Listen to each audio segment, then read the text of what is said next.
What's up, y'all? This is 10X Generation, and this is my road to $1 billion. So, this is just a quick update video. Nothing crazy has happened, but I want to, just stay consistent for my own sake and, for people who watch it.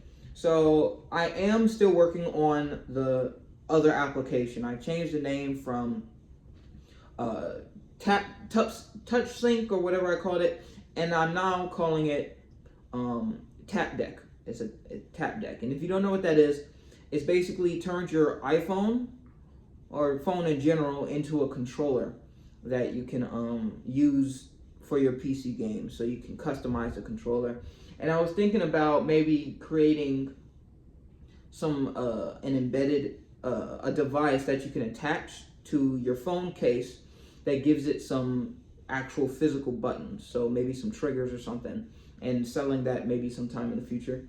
I was thinking about that. I'm probably not going to do it right now, but I want to just slowly, marinate on it. But the app development is coming along very well, very, very good. Yeah, it's coming along. It really, honestly, it should be less than a month until it comes out. Yeah, it's coming along. Right now, I have a very good rotation going. So I work 5 days a week full time, and every other day I go to the gym, and I go there for maybe an hour and a half, and it's actually extending how much time I'm going because I'm putting in more cardio. I go for either an hour and a half to 2 hours. So that's how long I stay at the gym. And then when I come home, I program. But usually when I go to the gym after work, I'm a little too tired. I don't have enough time to program, so I don't get much programming in on those days. But the other day, I get a lot more done. So that's what I'm doing. That's going. Everything is working out very well. Something that helped me a lot. So I actually get a lot of sleep. Every night I get more than 9 hours of sleep. And what's crazy is that sometimes I still got to take naps. And I share a wall with my little brother. And he makes a lot of noise when he's sleeping. He kicks the wall and all this stuff. And I was thinking that might be disrupting my sleep because 9+ hours is a little too much. So I invested in some earplugs to go when I go to sleep. And I think it's working. Like today, I went to sleep at 9 and I woke up at 5. And I've been up.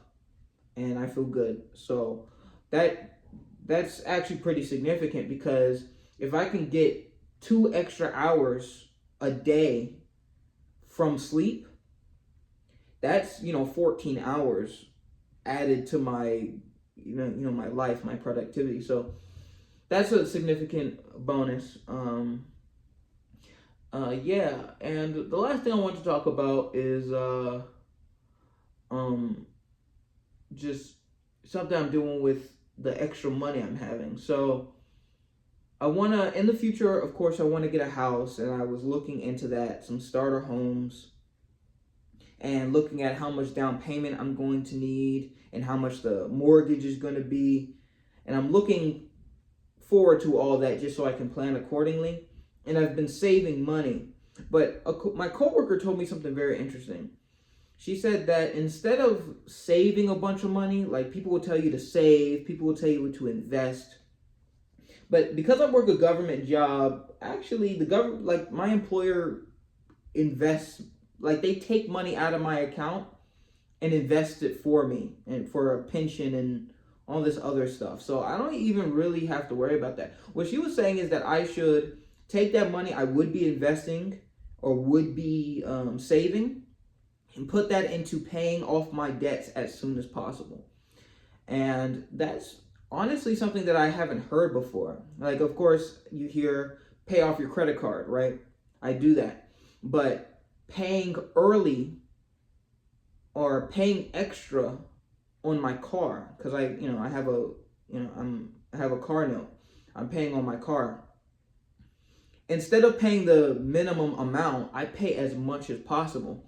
And because of, interest and all that stuff, it's it's like a guaranteed investment almost. Like you will get money back by paying extra, because if like if you pay early, you could get the car earlier, right? And you don't have to pay the interest if you just pay earlier. So I started doing that, and I was looking at how much money I'm making and how much I could be paying on my car. I could literally pay off my car in a year and a half if everything stays the same. So I'm just gonna do that. I'm gonna do that. So instead of saving for a down payment, instead of that, I'm going to just, of course, have like buffer so my bank account isn't zero, but have a couple $1,000s in buffer just in case anything happens, like a zero. And anything above that, after paying my regular bills and expenses, I put the rest into my car payment, just so I could pay it all off as soon as possible. And they were saying that that looks extra attractive when you're trying to get a house, because you have less debt all over the place. Plus, after I finish paying it off, I don't have that bill anymore. So I don't have to pay any money on that. And that gives me more wiggle room when picking out my mortgage for my house. So that's pretty cool. So I could get, a pretty decent starter home. It won't be so terrible.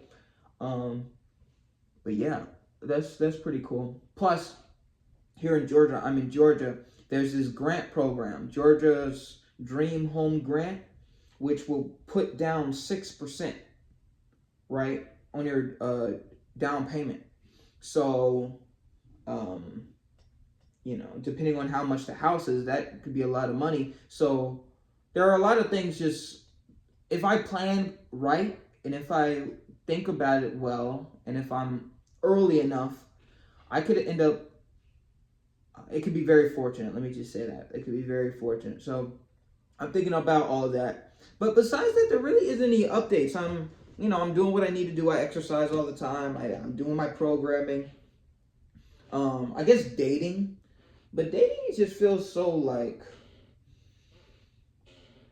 weird. Like, I didn't date in high school. In college, I like, a part of me feels like I shouldn't even be dating until my life is like together, like until I have my own place. And when I talk to my dad about this, he's like, no, just kind of have fun with it. But it just feels so like, kind of like, it just feels weird if I don't have all my junk together, if I'm not in my own spot. It doesn't even make sense to date. Like, what's the point? What's the point?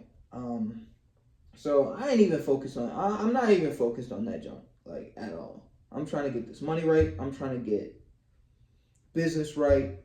I already got my body right. Like, that's done. But my money, there's still, like, there's still goals I need to achieve. And I want to come my best every day at work so that I can get my promotions. Because really, truthfully, that's the thing keeping me from a house right now. It's not actually my savings, because again, the Georgia grant thing, it's not actually that. The problem is that you want to keep it below 35% of your income. That's just an optimal range, right? Your monthly payment should be 35% or less of your total income. And right now my income is pretty much fixed. Like, some months I'll have excellent days on business. Some days it won't be so good. So I can't really rely on that. I'm just looking at how much money I get from my job, because that's reliable. And it's not enough.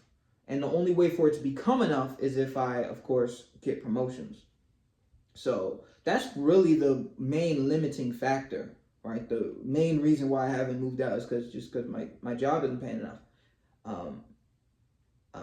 But I can see how much time it's going to take to get to the promotions, and I know the track, so I can kind of estimate how much time it's going to take, and that's going to take like 2 years.